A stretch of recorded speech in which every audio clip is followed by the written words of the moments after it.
दिल्ली सरकार के cabinet minister Kapil Mishra हमारे साथ है। प्रधानमंत्री ने अपील की है कि ईंधन बचाने को लेकर के कारपूल करें। दिल्ली सरकार किस तरीके से इसको देख रही है? देखिए, प्रधानमंत्री जी के आह्वान पर कल शाम को ही मुख्यमंत्री महोदया ने सभी मंत्रियों के साथ एक ऑनलाइन कॉल की थी, ऑनलाइन कॉन्फ्रेंस की थी और उसमें ये निर्णय लिया गया, ये निर्देश दिया गया कि सभी मंत्रीगण और अधिकारीगण कम से कम सरकारी गाड़ियों का इस्तेमाल करेंगे, न्यूनतम इस्तेमाल करेंगे और ज़्यादा से ज़्यादा सार्वजनिक परिवहन का इस्तेमाल करेंगे। उसको लागू करते हुए आज सुबह आपने देखा होगा, मैंने भी मेट्रो से सफ़र किया है, आशीष सूद जी भी मेट्रो से सफ़र कर रहे हैं और बहुत आवश्यकता पड़ी तो केवल एक गाड़ी का इस्तेमाल करें, ऐसा निर्णय हमने किया है। और मुख्यमंत्री जी के नेतृत्व में प्रधानमंत्री जी के इस आह्वान का अक्षरशः पालन करने के लिए हम लोग संकल्पित हैं। मुख्यमंत्री के काफिले को भी कम करने की डेफिनेटली कल ही उन्होंने निर्णय ले लिया है और उनके काफिले को आधे से भी ज्यादा कम मुख्यमंत्री महोदया ने स्वयं ही कर दिया है। इसके अलावा सवाल यह है कि प्रधानमंत्री ने अपील की थी वर्क फ्रॉम होम और स्कूल की ऑनलाइन क्लासेस हो, क्या उसको लेकर के भी सरकार कुछ आगे फैसले ले सकती है? बिल्कुल, उसकी भी गाइडलाइन आएंगी और दिशा निर्देश आएंगे सरकार की तरफ से। मुख्यमंत्री जी ने अधिकारियों के साथ उसका रिव्यू बुलाया है। सरकारी कर्मचारियों या निजी प्रतिष्ठानों के लोगों उनको किस प्रकार का सरकार की तरफ से मदद मिल सकती है, दिशा निर्देश मिल सकते हैं वर्क फ्रॉम होम के लिए।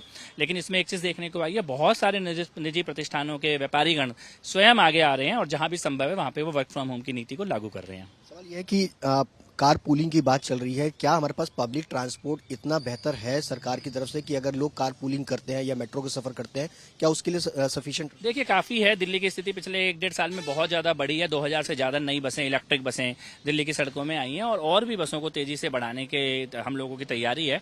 लेकिन आज अगर दिल्ली में वर्क फ्रॉम होम के साथ साथ कार पूलिंग को और सार्वजनिक परिवहन की को लोग अपनाते हैं तो उसके लिए दिल्ली सरकार तैयार है। एक सवाल यह है कि देश के जो सोना के कारोबारी है, सराफा बाजार के, उनमें कहीं ना कहीं असमंजस है प्रधानमंत्री की अपील को लेकर के। कई लोग नाराज हैं, कई लोग कह रहे हैं कि फैसला सही है। आपको किस तरीके की बातें जो है सामने आ रही है, क्योंकि उनका कहना है कि कारोबार जो है वो खत्म हो जाएगा? देखिए, मेरी विधानसभा में स्वयं भी बहुत सारे इस प्रकार के व्यापारी गण हैं और हमने उनके अंदर एक संकल्प देखा। स्वयं आगे आके उन्होंने कहा है कि प्रधानमंत्री जी ने आह्वान कोई साधारण परिस्थितियों में नहीं किया है और राष्ट्र के लिए कोई असाधारण परिस्थितियां होंगी तभी ये आह्वान किया गया है। वैश्विक परिस्थिति को ध्यान में रखते हुए, युद्ध के हालातों को ध्यान में रखते हुए ऐसा निर्णय लिया गया है। विदेशी मुद्रा भंडार कैसा होना चाहिए राष्ट्र का, उसको ध्यान में रखते हुए इस प्रकार का आह्वान किया गया है और उत्साह के साथ व्यापारीगण की राष्ट्र हित में निजी हित को थोड़ा साइड में रखते हुए राष्ट्र हित में प्रधानमंत्री जी के फैसलों के लिए अगर कुछ समय कुछ संकल्पित होकर करना भी है तो उसके लिए तैयार होकर खड़े हैं। सवाल, पंजाब के सिंगर है दलजीत दोसांझ, उनके जो पीएस है उनके ऊपर गोलियां चली। अरविंद केजरीवाल ने ट्वीट किया, पूछा कि गोलियां किसने चलवाई? देखिए, केजरीवाल को पता होना चाहिए पंजाब की सरकार कौन चला रहा है, इनडायरेक्टली कौन बोरिया बिस्तर लेके पंजाब में बसा हुआ है, पंजाब में बंगला लेके बैठा हुआ है, सरकारी गाड़ी में चल रहा है, सरकारी हेलीकॉप्टर में चल रहा है और ये पूछ रहा है गोलियां किसने चलाई।